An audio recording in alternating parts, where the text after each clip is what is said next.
Okay, so in the last part we were talking about the mixer, actually we're down on the mixer brush tool.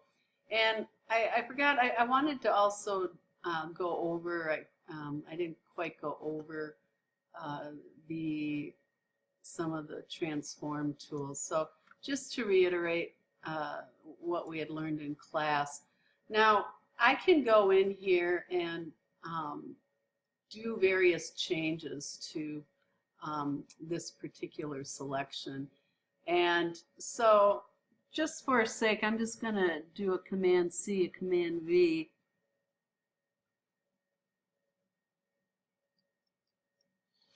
And I just want to remind you of the puppet warp that we did.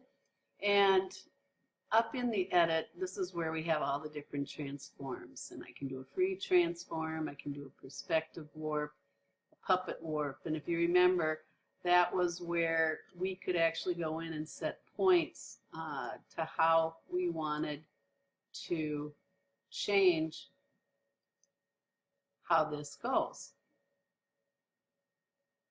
So if I wanted to move him like that and then go transform it, I have now just moved him, and you can see the difference when we go and look at the one below him. Okay,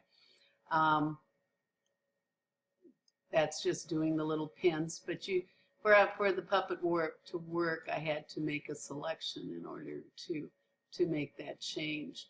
Other things too here in the edit, you can go into transform, you can scale it, rotate it, you can skew it, and you can do various things like this. I'm just going to not apply here. I can also go into distort, which gives me, you know, it's not quite as, it doesn't skew as much, but I can certainly bring it over pretty much on a straight line process. Then go to transform. We've got perspective.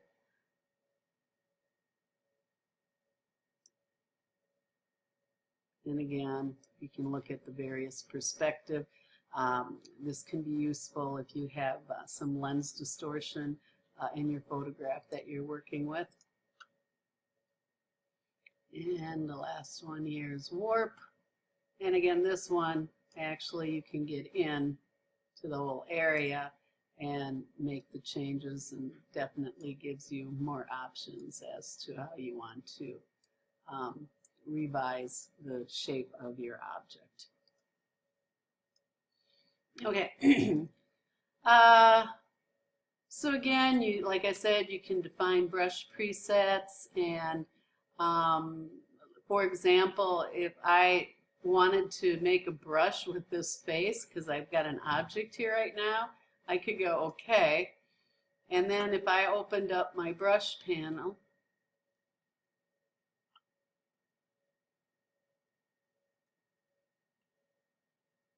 you have to be on the brush though, of course. Okay, go all the way down to the bottom, and there he is, and there's the face. So it's very simple, you know, so you can bring a texture in here and create some cool variations of brushes. You can do the same thing with the pattern reset. Define a pattern, and again, you can see that whatever is on my document is what is going to basically define that pattern, and then it would come up in the pattern stamp tool here, and I could go ahead and, you know, whatever pattern I have selected is the one that it's going to use. We have the eraser tool, very simple. We have the gradient tool. In the gradient tool, you can select the different variants of, you can go linear, radial, angle gradient, reflected gradient, and diamond gradient. And basically you have a number of different gradients that are here, just like in the brush panel. I can actually add and append, and I can actually create my own gradients as well. So If I wanted to, I could go in here and I could change how I want colors to look. I can go and do a user color. I can select that and change the colors that way as well. If I want a different color in here, I just double click on it and put a different color in there. And so that's how you would go ahead and create your own customized gradient. Paint bucket tool, again, it's basically a fill, and it's going to paint whatever area you have selected or blank area that it sees. Okay, get back to the history panel here. Okay, so get back up here. Okay, so now we have basic things like the blur tool, sharpen tool, and smudge tool. The blur tool, again, will work on your canvas just like it says, and depending on the strength, you know, you can go in there and add blur to your subject, sharpen. But the thing is we don't use these tools very often anymore because oftentimes we'll use it up in the filter. The only tool I used to use was sometimes when I would make my selection. And let's go ahead and make a selection again here. Okay. And go back to my layer palette, and back in the old days, you know, we had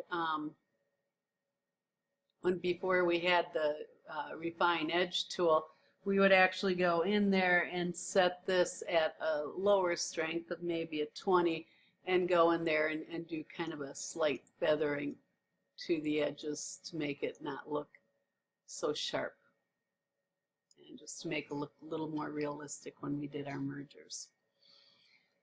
These tools, however, the dodge tool, basically you can select mid-tones, shadows, and highlights depending on what you want to work, and you have an exposure setting as well.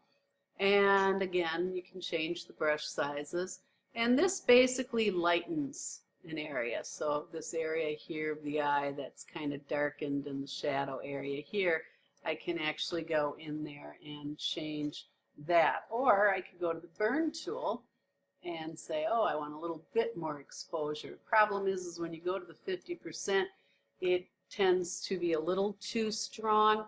I always like to keep it down around 20, 25 because it just makes it less noticeable and doesn't overexpose it too much. And then the sponge tool, you have basically you can desaturate by making an area, taking some of the color out of an area. I use this oftentimes with our students in the studio who have blonde hair, and they use the green screen because the green tint tends to show up in their hair. Saturate, on the other hand, we use that in order to make an area more colorful. We did it on the lips of that woman we did. Remember, we got her eyes really blue, but the browns aren't going to do much here. But that's basically, it just adds a little bit more vibrance and saturation to colors just to make things pop out. And again, you can change the flow of it so that it has less flow, so the saturation change isn't as strong, or you can make it stronger as well. Okay, with the pen tool, again, if you remember the pen tool, we made our basic shapes, and you have to be careful because if you're on a path, basically we use that like if we were going to be using text, and I'll just make it to a smaller text size, and you can type around, you know, a path, which makes that very useful. However, on the other hand, if you are going to be using the pen tool and you want to make a shape, again, you have to have it on the shape command there. And you can change the fill color by going to the swatch panel up here, or you can double click on the shape icon and change the color accordingly there. And now if you remember too, you have strokes within the shapes, and you can change the size of the strokes here. You can also change to dashes and dots as well. You also can, as you see here, I showed you the shapes where when we were doing our vector unit, we actually took shapes and get to a shape here. We took the shapes, and you can actually get back on my pen tool here. Okay, and you can actually go ahead and you can add to a shape or do path alignment, etc., and you can remove objects from a shape as well. So these are just some of the different things. You can bring the shapes to the front, to the back. You can align edges as well, and you can also combine shapes, subtract shapes, intersect shapes, and exclude overlapping shapes. So this option panel is quite complex, and you can do a lot of different things to the different shapes you use. And then if you remember down here was the path selection tool and the direct selection tool. Basically the path selection tool will just select your shape, okay, and the white one, and as long as those little squares are hollow, you can actually manipulate your shape here, okay. That was a direct selection tool. The path selection tool, on the other hand, will just move your shape, okay, so if you need to move it around. Also in the pen tool, you can use the freeform pen tool, and it just creates a shape for you, adding the various points. And you can also add a point to a shape, and you can also take away points as well.